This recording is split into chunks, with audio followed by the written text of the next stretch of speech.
వసంత నవరాత్రుల్లో 4వ అవతారము కూష్మాండ అవతారము. కూష్మాండదేవి ఆవిడ సృష్టిని ప్రారంభించిన శక్తిగా అందరూ భావిస్తారు. ఆవిడ సూర్యమండలంలో నివసిస్తుంది అని మన పురాణాలు చెబుతున్నాయి. ఆవిడ వాహనము సింహము.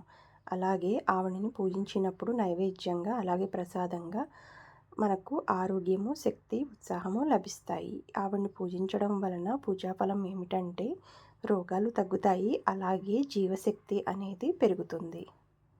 ఆవిడని పూజించేటప్పుడు మనము చెప్పవలసిన బీజమంత్రము ఓం హ్రీం కూష్మాండై నమః. ఈ మంత్రాన్ని జపించడం వలన మనకి ఆవిడ కృప అనేది కలుగుతుంది. సర్వేజన సుఖినో భవంతు. Thank you so much for watching. Please subscribe my channel. Thank you.